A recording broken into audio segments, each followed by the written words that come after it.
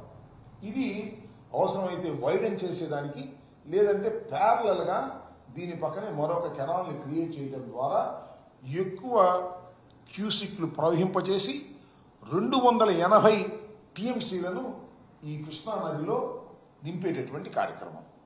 ఇక్కడ నుంచి కృష్ణానది నుంచి next this is Krishna river. ఇక్కడ నుంచి బొల్లాపల్లి దాకా ఈ మధ్యలో నరసింగపాడు దగ్గర కెనాల్ను ఉపయోగించుకొని ఇది మూడవది. బొల్లాపల్లి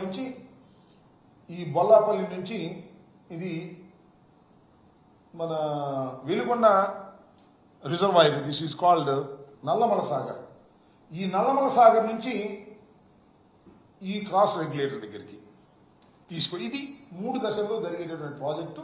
దీని మ్యాప్ల ద్వారా ఒకసారి చూసేవారికి నకిలీ స్టాంప్లను మరియు దోపత్రాలను సృష్టించడమే కాకుండా సంతకాలను ఫోర్జరీ చేస్తూ సర్టిఫికేట్లను తయారు చేస్తున్న 6 వ్యక్తులతో కూడిన ముఠాను సిరిసిల్ల పోలీసులు అరెస్ట్ చేశారు. వారి వద్ద నుంచి మిషన్లను స్వాధీనం చేసుకుని రిమాండ్ కు తరలించినట్లు రాజన్న సిరిసిల్ల జిల్లా ఎస్పీ అఖిల్ మహాజన్ వెల్లడించారు. సిరిసిల్ల పట్టణానికి చెందిన రిటైర్డ్ ప్రభుత్వోపాధ్యాయుడు సిరిపురం చంద్రమౌళి 5 మంది సభ్యులతో కూడి జిల్లాలోని ఎంఆర్ఓల పేరుతో గ్రామ పంచాయతీ సెక్రటరీ, సివిల్ సర్జన్లతో పాటు ఇతర విఐపీల పేరుతో స్టాంప్లను తయారు చేసి నకిలీ ధ్రువపత్రాలను సృష్టిస్తూ చలామణి అవుతున్నారు. ఈ క్రమంలో సిరిసిల్లలో చాలా రోజుల నుంచి age certificate, death certificate, family member సర్టిఫికేట్లతో పాటు చిట్ ఫండ్లలో అవసరమయ్యే ప్రభుత్వ ఉద్యోగాల సంతకాలతో కూడిన స్టాంప్లను, సర్టిఫికేట్లను తయారు చేశారు. అయితే వారి వద్ద నుంచి ఓ వ్యక్తికి సంబంధించి ఫ్యామిలీ మెంబర్ సర్టిఫికేట్ ఫేక్ అని తేలడంతో విషయం వెలుగులోకి వచ్చింది. రంగంలోకి దిగిన పోలీసులు ఎంక్వైరీ చేయగా వీరి భాగోతం బయటపడిందని ఎస్పీ తెలిపారు. జిల్లాలో ఇటువంటి సర్టిఫికేట్లతో అవుట్ సోర్సింగ్ జాబులతో వివిధ ప్రభుత్వ శాఖలలో చేరిన వ్యక్తులను నిందితులుగా గుర్తించడం జరుగుతుంది అని, వారిపై కూడా కేసులు నమోదు చేసి రిమాండ్కు తరలిస్తామన్నారు. ప్రజలు ఎవరూ కూడా ఇలాంటి వారి బారిన పడి మోసపోవద్దు అని ఎస్పీ సూచించారు. రీసెంట్గా ఒకటి ఇది ఇష్యూ ఫైండ్ అవుట్ చేశాము. కోర్టులో తప్పు ష్యూరిటీ పెట్టుకొని ఒక రిమాండ్లో బెయిల్ క్యాన్సిల్ చేయడం జరిగింది. దానిలో మనం వెనుకపోతే మొత్తం రివర్స్ ఇంజనీరింగ్ చేస్తే ఒక ఫ్రాడ్ తెలిసింది మన జిల్లాలో నడుస్తుంది. దానిలో ఒక పర్సన్ పేరు A1 అంటే చంద్రమౌళి ఇతని పేరు. ఇతను ఒక టీచర్ రిటైర్డ్ అయ్యారు. నిర్మల్ నుండి ఇతను రిటైర్ అయ్యారు టీచర్. ఇప్పుడు జిల్లాలో ఇతను కొన్ని స్టాంప్స్ క్రియేట్ చేసి ఎంఆర్ఓ బోయిన్పల్లి పేరుతో, గ్రామ పంచాయత్ సెక్రటరీ పేరుతో, ఇది కాకుండా సివిల్ అసిస్టెంట్ సర్జన్ పేరుతో, ఇది కాకుండా ఇంకా కూడా కొంతమంది విఐపి పేరుతో ఇతను కొన్ని స్టాంప్స్ క్రియేట్ చేసి వాల్యుయేషన్ సర్టిఫికేట్స్ ఇస్తున్నారు. ఆ వాల్యుయేషన్ సర్టిఫికేట్ హౌసింగ్ ఉండొచ్చు, కొన్ని కళ్యాణ్ లక్ష్మి డాక్యుమెంట్స్ ఇతని దగ్గర దొరికినాయి, కొన్ని గ్రామ పంచాయత్ సంబంధించి కొన్ని ఫేక్ డాక్యుమెంట్స్ ఇతని దగ్గర దొరికినాయి. ఏజ్ సర్టిఫికేట్ అతను ఇస్తున్నారు కళ్యాణ్ లక్ష్మిలో. ఎవరైనా మైనర్ ఉంటే అతనికి మేజర్, లేకపోతే ఎవరి దగ్గర ఏజ్ సర్టిఫికేట్ లేని అతని దగ్గర అతనికి age certificate civil assistant surgeon పేరుతో ఇతను సర్టిఫికేట్స్ ఇస్తున్నారు. ఇతని దగ్గర ఇంకా కొన్ని గవర్నమెంట్ టీచర్స్ది ఐడి కార్డ్స్ కూడా దొరికినాయి. ఆ వాళ్ళ ఐడి కార్డ్ వాడుకొని ఇతను చిట్ ఫండ్స్లో వాళ్ళ ఫేక్ సంతకం పెట్టి మళ్ళీ ఇప్పుడు వాళ్ళు ఎక్కడ పని చేస్తున్నారు మళ్ళీ ఫేక్ స్టాంప్స్ క్రియేట్ చేసి వాళ్ళకి ష్యూరిటీ లాగా కూడా పెడుతున్నారు. అది కూడా ఒక ఫ్రాడ్ మన ముందు వచ్చింది. ఇది కాకుండా death certificate, family member certificate అది కూడా ఇతని దగ్గర దొరికినాయి. కొన్ని విఐపి సంబంధించి లెటర్ ప్యాడ్స్ అండ్ వాళ్ళ స్టెమ్స్ కూడా దొరికినాయి. ఆ జాబ్ ఇవ్వడం కోసం కలెక్టర్కి రాసినాయి, అది కూడా దొరికినాయి. అది కూడా మొత్తం మనం వెరిఫై చేస్తాం వాళ్ళకి జాబ్స్ వచ్చినాయా లేదా. ఇది కాకుండా ఇతను సర్టిఫికేట్స్ కూడా ఇప్పిస్తున్నారు. ఇప్పుడు ఇతనికి పట్టుకొని తర్వాత ఇతను ఎట్లా చేస్తున్నారు అంటే ఇతను ఒక A2 ప్రకాష్ నుండి ఇతను స్టాంప్ మషీన్ అంటే అతను ప్రకాష్ దగ్గర స్టాంప్ మషీన్ ఉంది. అతను విదౌట్ లైసెన్స్ స్టాంప్స్ ప్రిపేర్ చేస్తున్నారు. స్టాంప్స్ ప్రిపేర్ చేసి ఇతనికి ఇస్తున్నారు. ఇప్పుడు A2 నుండి మనకి stamp paper, stamps, blank stamps దొరికినాయి. అండ్ A1 కూటమి ప్రభుత్వం అధికారంలోకి వచ్చిన 6 నెలల కాలంలో రాష్ట్రాన్ని సీఎం చంద్రబాబు అభివృద్ధి పదంలో తీసుకువెళ్తున్నారని టీడీపీ నేత నాగుల్ మీరా ఆర్యవైశ్య కార్పొరేషన్ చైర్మన్ రాకేష్ పేర్కొన్నారు. భవానీపుర బ్యాంక్ సెంటర్లో టీడీపీ నేత సంతోష్ కుమార్ జన్మదినం సందర్భంగా పార్టీ నేతలు ఈ కార్యక్రమానికి తరలివచ్చి కేక్ కట్ చేసి సంతోష్ కుమార్ జన్మదిన శుభాకాంక్షలు తెలియజేశారు. ఈ సందర్భంగా పేద మహిళలకు చీరలు పంపిణీ చేశారు. నూతన సంవత్సర శుభాకాంక్షలు తెలియజేస్తా ఉన్నాను. ఈ కొత్త సంవత్సరంలో శుభసూచకం నారా చంద్రబాబు గారి నాయకత్వంలో కూటమి ప్రభుత్వం రావటం. ఇవాళ కూటమి ప్రభుత్వం వచ్చి 6 నెలల కాలంలో అనేక అభివృద్ధి కార్యక్రమాలకు శ్రీకారం చుట్టడమే కాకుండా గతంలో చేసిన లోపాలను సరిచేయటం చాలా కష్టమైనటువంటి నేపథ్యాన్ని చూస్తూ ఉన్నాం.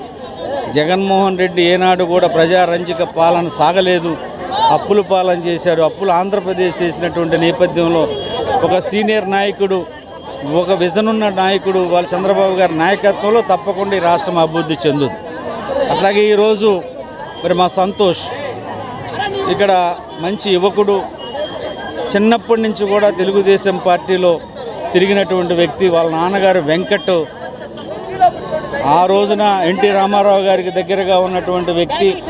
ఎన్టీ రామారావు సినిమా రంగంలో ఉన్నప్పుడు కూడా వాళ్ళు ఎన్టీ రామారావు గారి అభిమాన సంఘాల్లో పనిచేసినటువంటి వ్యక్తి. తెలుగుదేశం పార్టీకి బాగా పనిచేసినటువంటి కుటుంబం నుంచి సంతోష్ ఈరోజు వచ్చాడు.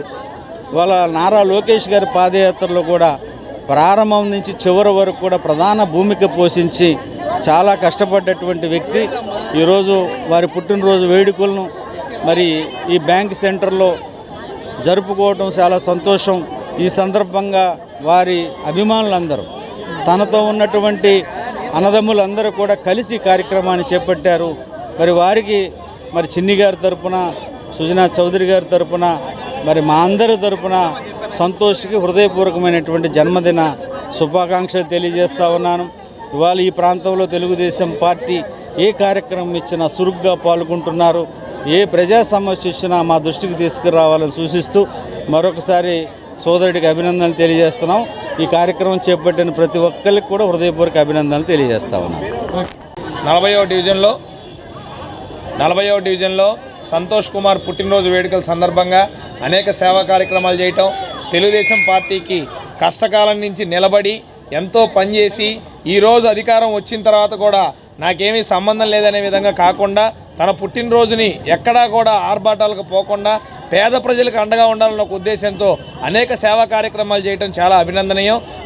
ఎంపీ గారు కేసినేని చిన్ని గారు కూడా వారి తరపున జన్మదిన శుభాకాంక్షలు తెలియజేయమని చెప్పడం జరిగింది. అదేవిధంగా రేపు రాబోయే రోజుల్లో సంతోష్ కుమార్ మరిన్ని సేవా కార్యక్రమాలు చేయడానికి ప్రభుత్వం నుంచి తనకు కావాల్సిన సహాయ సహకారాలు కానీ, నియోజకవర్గం నుంచి తనకు కావాల్సిన సహాయ సహకారాలు కానీ అన్నీ కూడా మేము దగ్గరుండి అందజేస్తామని తెలియజేసుకుంటా ఉన్నాం. జై తెలుగుదేశం, జై Chandrababu. Thank you. CM Revanth Reddy అసెంబ్లీలో చెప్పే మాటలకు క్షేత్రస్థాయిలో జరిగే పనులకు పొంతన లేకుండా ఉంది అని మాజీ మంత్రి ఎమ్మెల్యే హరీష్ రావు ఎద్దేవా చేశారు. ప్రభుత్వం అనాలోచిత నిర్ణయాలు తీసుకుంటూ అమలులో పూర్తిగా విఫలమవుతుందన్నారు. మంగళవారం సిద్దిపేట అర్బన్ మండలం తట్కపల్లె బీసీ బాలురావు వసతి గృహంలో విద్యార్థులతో కలిసి మాజీ మంత్రి హరీష్ రావు నూతన సంవత్సర వేడుకలు జరుపుకున్నారు. ఈ సందర్భంగా మాజీ మంత్రి హరీష్ రావు మాట్లాడుతూ రాష్ట్రంలో గ్రీన్ ఛానల్ పెట్టి విద్యార్థులకు మెస్ ఛార్జీలు చెల్లిస్తున్నామని చెప్పిన మాటలు ఏవీ క్షేత్రస్థాయిలో అమలు కావడం లేదన్నారు. 6 నెలల నుంచి కాస్మోటిక్ మెస్ ఛార్జీలు రాకపోవడం ఆశ్చర్యాన్ని కలిగించిందన్నారు. విద్యార్థుల సమస్యలపై అసెంబ్లీలో చర్చించి సమస్యల పరిష్కారానికి కృషి చేస్తానన్నారు. మెనూలో కూడా చెప్పేది ఒకటి, ఇక్కడ పెట్టేది ఒకటుందన్నారు. యువత దావతులు కాదు, ప్రభుత్వ హాస్టళ్లను దత్తత తీసుకుని విద్యార్థులకు అండగా నిలవాలని హరీష్ రావు పిలుపునిచ్చారు. విద్యార్థులు డ్రగ్స్, ఆన్లైన్ గేమ్స్ కు దూరంగా ఉండాలన్నారు. డ్రగ్స్ బానిసైతే జీవితం సర్వనాశనం అవుతుందన్నారు. ఇటీవలే మరణించిన మాజీ ప్రధాని మన్మోహన్ సింగ్ పేదరికంలో పుట్టి కిరోసిన్ దీపాల కింద చదువుకున్నారని, మన్మోహన్ సింగ్, అబ్దుల్ కలాం లాంటి వాళ్లను ఆదర్శంగా తీసుకోవాలన్నారు. ఈ నూతన సంవత్సర వేడుకలు పిల్లల మధ్య ప్రభుత్వ హాస్టల్లో జరుపుకోవాలని చెప్పి ఈరోజు మీ దగ్గరికి రావడం జరిగింది. గతంలో నేను మన కాలేజ్ హాస్టల్కి వెళ్ళేవాడిని. ఎప్పుడు ఎవ్రీ ఇయర్ కాలేజ్ హాస్టల్కి వెళ్ళేవాళ్ళం. కానీ మా తడకపల్లి పెద్దలు ఏమన్నారంటే, ఈసారి మా బీసీ హాస్టల్కి రాన్నా, మా పిల్లల దగ్గరనే కేక్ కట్ చేద్దాం, మా పిల్లలతో భోజనం చేద్దామంటే ఈసారి మీ దగ్గరికి రావడం జరిగింది. సో ఈ నూతన సంవత్సర వేడుకలు మీకు మీ మధ్య జరుపుకోవాలి, మీ సమస్యలు తెలుసుకోవాలి అని చెప్పి మీ దగ్గరికి వచ్చాం. ఇప్పటిదాకా 6 నెలల నుంచి మీ మెస్ బిల్లులు విడుదల కాలేదంటే నాకు ఆశ్చర్యం అయిపోయింది. 6 నెలల నుంచి పిల్లలకు కాస్మెటిక్ ఛార్జెస్ రాలేదంటే నిజంగా ఈ ప్రభుత్వం ఎట్లా పనిచేస్తుందో అర్థమవుతా ఉన్నది.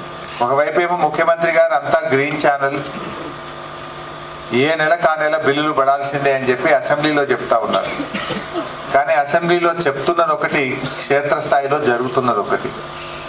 5-6 నెలల నుంచి పిల్లలకు కాస్మెటిక్ ఛార్జెస్ రాక, మెస్ ఛార్జెస్ రాక ఇబ్బంది పడుతున్న పరిస్థితి. అసెంబ్లీలో ముఖ్యమంత్రి చెప్తున్న మెనూ వేరే ఉన్నది, ఇక్కడికి వస్తే మెనూ వేరే ఉన్నది. అంటే ప్రభుత్వం పనితీరు ఎట్లా ఉందంటే అనాలోచితంగా ఆగమాగం నిర్ణయాలు తీసుకొని అమల్లో పూర్తిగా ఫెయిల్ అయిపోతా ఉన్నారు. అంటే పిల్లలకు బట్టలు ఇప్పించడంలో, టైమ్లీ బట్టలు ఇవ్వడంలో కూడా ఈ ప్రభుత్వం పూర్తిగా ఫెయిల్ అవుతా ఉంది. తప్పకుండా మీ గురించి ప్రభుత్వంతో మాట్లాడతా, అసెంబ్లీలో కూడా మాట్లాడతా, మీ బెస్ బిల్లులు వెంటనే విడుదలయ్యే విధంగా డిప్యూటీ సీఎంతో కూడా మాట్లాడి మీ కాస్మెటిక్ ఛార్జెస్, మీ మెస్ బిల్లులన్నీ కూడా విడుదల చేపిస్తాం. వాటర్ ప్లాంట్ కావాలని, రెండవది గీజర్, వేడి నీళ్లు కావాలి చలికాలం అని అడిగారు. తప్పకుండా ఆ 2 కూడా నేను మా స్థానిక నాయకత్వానికి చెప్పి ఆ 2 కూడా మీకు ఏర్పాటు చేపిస్తా అని చెప్పి కూడా తెలియజేస్తాను.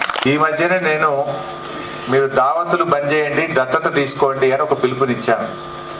నూతన సంవత్సరం చాలా మంది దావతులు చేసుకుంటుంటారు.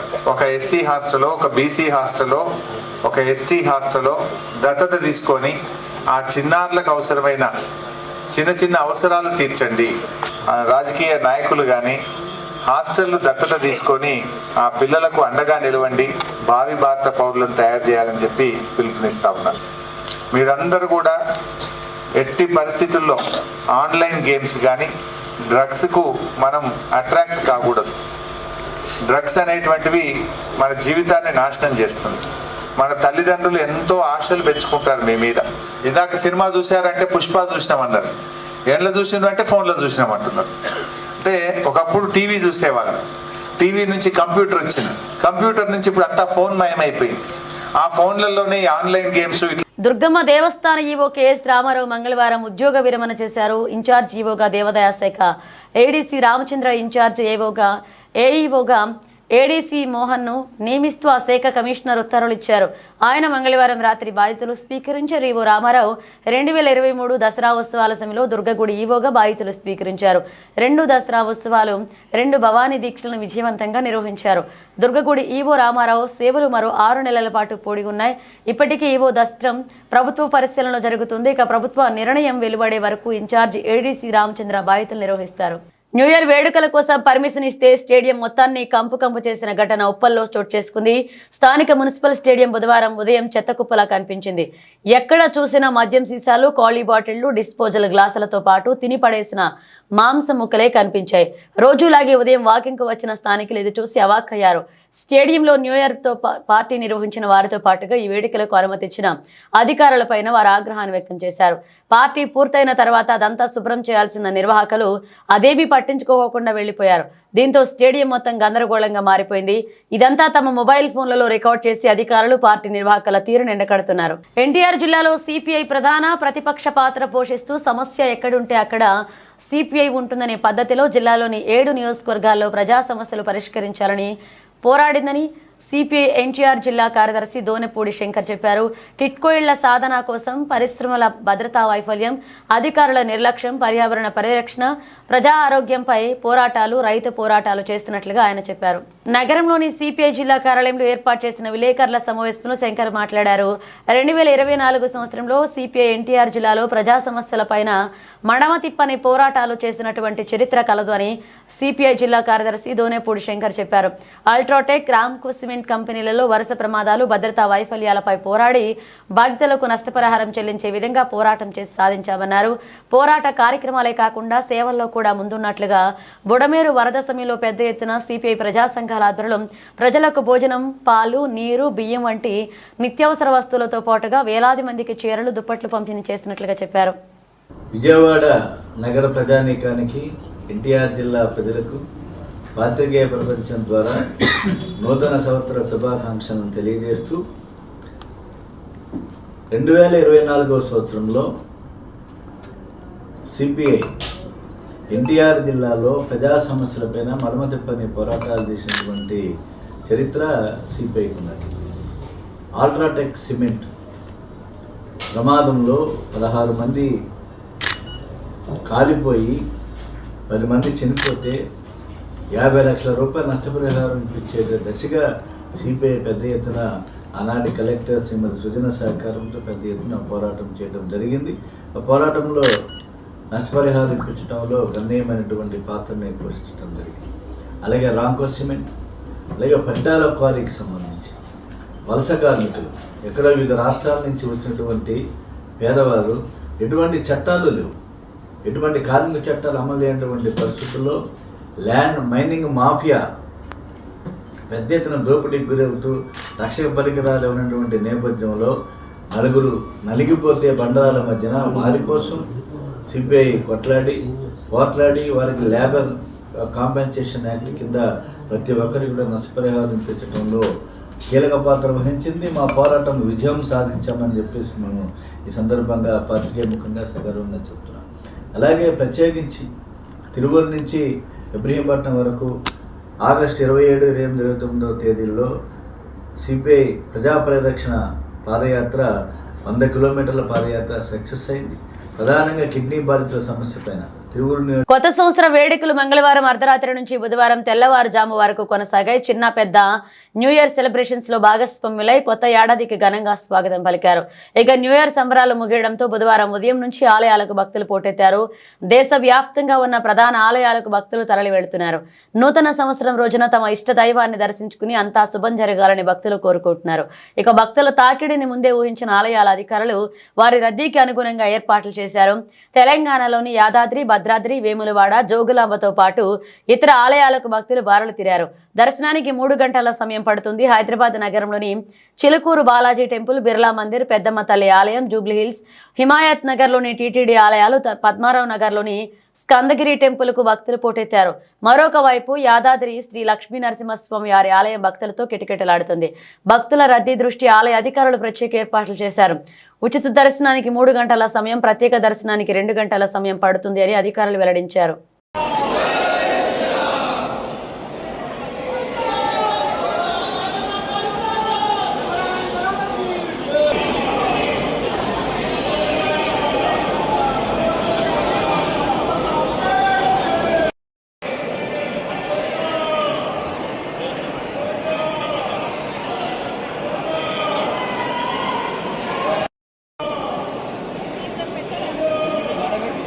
ఐదు కేజీల బంగారు ఆభరణాలు ధరించిన ఓ భక్తుడు తిరుమల శ్రీవారి ఆలయాన్ని దర్శించుకున్నారు. ఆయనను చూసేందుకు కొండపై భక్తులు ఎగబడ్డారు. 5 కేజీల బంగారు నగలతో శ్రీవారి చెంతకు వచ్చిన ఆయన మరెవరో కాదు, హైదరాబాద్ కు చెందిన తెలంగాణ ఒలింపిక్ సంఘ సంయుక్త కార్యదర్శి కొండా విజయ్ కుమార్. స్వామివారి భక్తుడైన విజయ్ కుమార్ తరచూ తిరుమల సందర్శిస్తుంటారు. బంగారంపై మక్కువతో ఆభరణాలు చేయించుకుని ధరిస్తానంటూ విజయ్ కుమార్ చెప్పుకొచ్చారు. బులెటిన్ ముగించే ముందు హెడ్లైన్స్ మరోసారి. ప్రజలకు నూతన సంవత్సర శుభాకాంక్షలు తెలిపిన మంత్రి పొన్నం ప్రభాకర్. నూతన సంవత్సరంలో అందరూ సురక్షిత ప్రయాణం చేయాలని ఆకాంక్షించిన మంత్రి.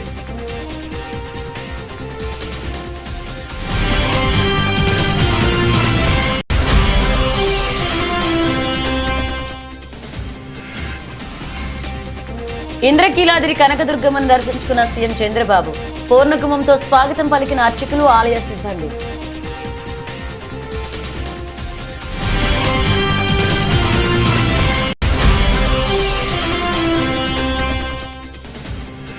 తెలంగాణ భవన్లో బీఆర్ఎస్ క్యాలెండర్ ఆవిష్కరించిన వర్కింగ్ ప్రెసిడెంట్ కేటీఆర్. తిరిగి రాష్ట్రానికి కేసీఆర్ సీఎం కావాలనే కోరికతో గట్టిగా పనిచేస్తున్నామని వెల్లడి.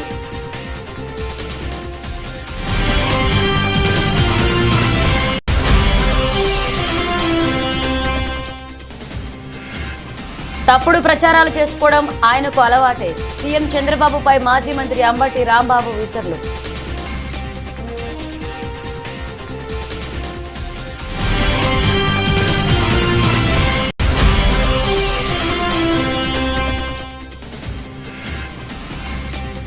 ఫోర్జరీ చేస్తూ సర్టిఫికెట్లను తయారు చేస్తున్న ముఠాను అరెస్ట్ చేసిన సిరిసిల్ల పోలీసులు. వారిని రిమాండ్ కు తరలించినట్లుగా తెలిపిన జిల్లా ఎస్పీ అఖిల్ మహాజన్.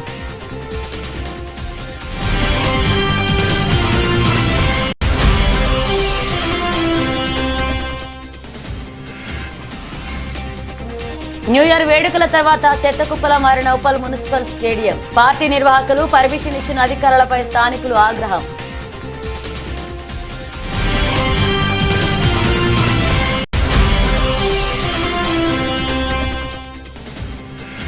విద్యార్థులతో కలిసి నూతన సంవత్సర వేడుకలు జరుపుకున్న మాజీ మంత్రి హరీష్ రావు.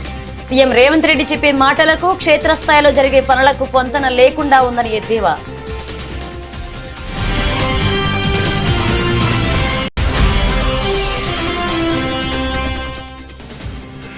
నూతన సంవత్సర సందర్భంగా భక్తులతో కిటకిటలాడుతున్న యాదాద్రి లక్ష్మీ నరసింహస్వామి వారి ఆలయం. భక్తుల రద్దీ దృష్ట్యా ప్రత్యేక ఏర్పాట్లు చేసిన ఆలయ అధికారులు.